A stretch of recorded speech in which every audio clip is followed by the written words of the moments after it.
प्रिय सांसद श्री रविकिशन शुक्ला जी, महापौर Gorakhpur doctor Manglesh Srivastava ji,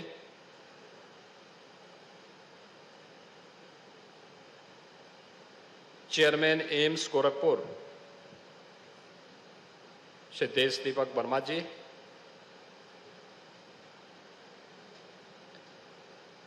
executive director and CEO AIIMS Gorakhpur doctor Vibha Datta जी,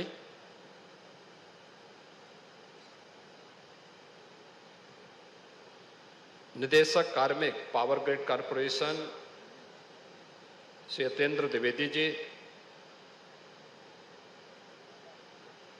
कार्यपालक निदेशक उत्तरी क्षेत्र श्री योगेश कुमार दीक्षित जी, कार्यपालक निदेशक CSR power grid Shri Jasvir Singh ji, हमारे माननीय विधायकगण, एम्स के सभी फैकल्टी मेंबर्स, सभी विद्यार्थियों और उपस्थित बहनों और भाइयों,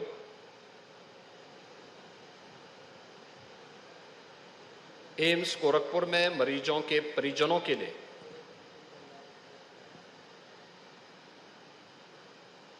$500 बेडेड पेशेंट अटेंडेंट के निवास के लिए, इस आवासीय सुविधा के लिए मैं सबसे पहले पावर ग्रिड को हृदय से धन्यवाद देता हूं।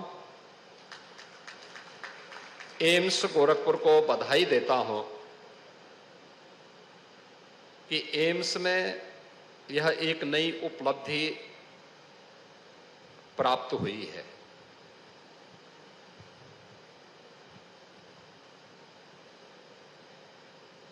एम्स का, गोरखपुर एम्स का जो शिलान्यास है, भूमि पूजन है, आदरणीय प्रधानमंत्री जी ने जुलाई 2016 में गोरखपुर में किया था। 2019 में एम्स गोरखपुर का पहला बैच एडमिशन लिया था और 2021 में आदरणीय प्रधानमंत्री जी ने एम्स गोरखपुर का लोकार्पण किया था। मुझे प्रसन्नता है कि 2016 में जो बीज एम्स के रूप में गोरखपुर में रोपा गया था, आज वह एक वटवृक्ष बनकर के हजारों पीड़ितों को आरोग्यता के लक्ष्य को प्राप्त करने के लिए एक नया जीवन दान देने का केंद्र बन गया है। एम्स गोरखपुर में हो, यह एक कल्पना थी। हम लोग 2003 से इस आवाज को उठा रहे थे।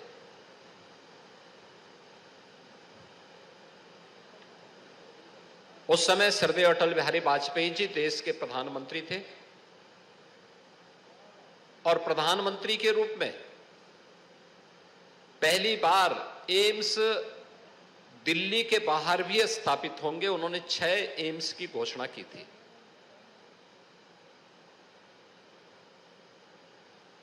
लेकिन इसके बाद यह क्रम थमसा गया और आज मुझे बताते हुए प्रसन्नता है कि प्रधानमंत्री मोदी जी के नेतृत्व में उन्होंने पूरे देश के अंदर बिना भेदभाव के 2014 में जो उन्होंने एक मंत्र दिया था, सबका साथ और सबके विकास का, तो सबके साथ और सबके विकास के भाव के साथ उन्होंने जो बात कही थी, आज उसका एक मूर्त रूप स्वास्थ्य की सुविधा के रूप में भी हम सबको देखने को मिल रहा है। देश के अंदर एक नहीं बल्कि 22 नए एम्स प्रधानमंत्री मोदी जी के कार्यकाल में ही इन 10 वर्षों में देश के अंदर बने हैं या बन रहे हैं, और उनमें से गोरखपुर एम्स एक है। पहला बैच यहां पर इंटर्नशिप के लिए जा चुका है और उनमें से बहुत सारे ऐसे विद्यार्थी होंगे जो अपनी पीजी की तैयारी करके इस अगले वर्ष वे उसमें भी अपीयर होंगे। लेकिन एक अच्छी शुरुआत जो 2016 में प्रारंभ हुई थी, गोरखपुर में एम्स बने, 2003 में उठाई गई आवाज 2016 में वह प्रधानमंत्री मोदी जी के द्वारा प्रारंभ हो पाया और आज एम्स अपने इस परिसर में, इतने भव्य परिसर में यहां पर मौजूद है। ये कुछ बुनियादी चीजें हैं जिन चीजों को हमें अक्सर देखना होगा कि हम हॉस्पिटल की बिल्डिंग तो बना लेते हैं, हॉस्पिटल की बिल्डिंग बनाने के बाद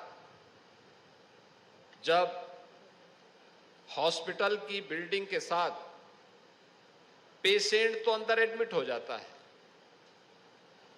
लेकिन पेशेंट का जो अटेंडेंट होता है, खासतौर पर क्रिटिकल केयर से जुड़े हुए पेशेंट, कोई होंगे इमरजेंसी में, कोई होगा, कोई आईसीयू में होगा, तो उसके अटेंडेंट वहां नहीं रह सकते। और हम अक्सर देखते थे, मुझे याद है आज से 1-1.5 वर्ष पहले की घटना है। मैं रात्रि को अचानक लखनऊ में एसजीपीजीआई के दौरे पे निकला था। मैंने देखा वहां पे सड़कों पर लोग लेटे हुए थे, जहां कहीं लोग लेटे हुए थे। तो मैंने डायरेक्टर एसजीपीजीआई से पूछा, मैंने कहा ये लोग कौन हैं, ऐसे क्यों लेटे हुए? तो उन्होंने मुझे बताया कि ये मरीज के परिजन हैं, इनके लिए कोई व्यवस्था नहीं है। मैंने कहा आपके पास लैंड है? उन्होंने कहा हां लैंड है। तो मैंने कहा लैंड है तो फिर इनके लिए, पेशेंट के अटेंडेंट के लिए भी हमें कोई व्यवस्था देनी चाहिए, और ऐसी व्यवस्था हो जो क्वालिटी हो, जहां पे वो सुरक्षित रह सके, अपने सामान को भी रख सके।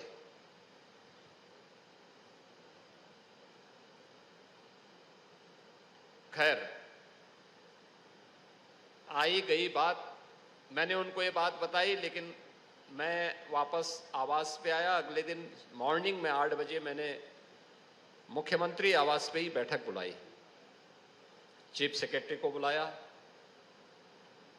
एडवाइजर श्री अवनीश अवस्थी जी को बुलाया, मुख्यमंत्री कार्यालय के अधिकारियों को बुलाया, और उत्तर प्रदेश सरकार से जुड़े हुए विभिन्न विभागों को भी बुलाया जिनके पास सीएसआर का पैसा भी कुछ होता है।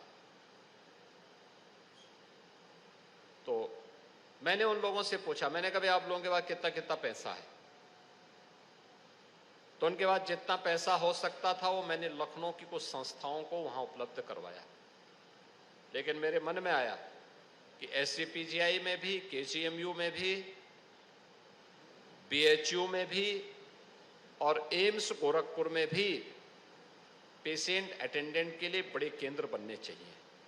और ये जिम्मेदारी दी मैंने श्री अवनीश अवस्थी जी को कि वह इसके लिए अब प्रयास करें, और जहां भी जिससे बात करनी है, तो भारत सरकार में फिर बात हुई, पेट्रोलियम मिनिस्ट्री में बात हुई, पावर मिनिस्ट्री में बात हुई, और मुझे बताते हुए प्रसन्नता है कि उस समय पेट्रोलियम मिनिस्ट्री में आज के पेट्रोलियम मिनिस्टर श्री हरदीप पुरी जी ने पीजीआई के लिए और केजीएमयू के लिए, आरएमएल के लिए 3 रेन बसेरा दिए,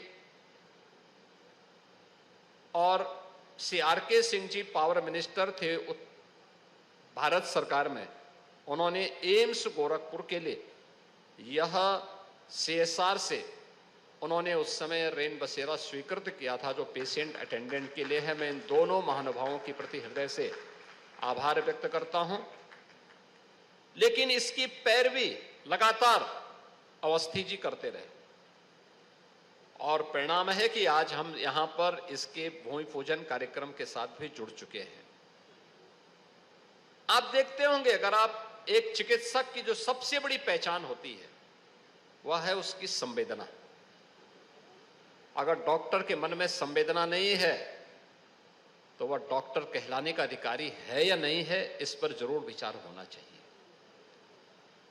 उसकी पहचान ही संवेदना से, उसकी एक संवेदना एक गंभीर से गंभीर मरीज की आधी बीमारी को दूर कर सकता है और उसका व्यवहार उसी प्रकार का होना चाहिए। और संवेदना के इस केंद्र में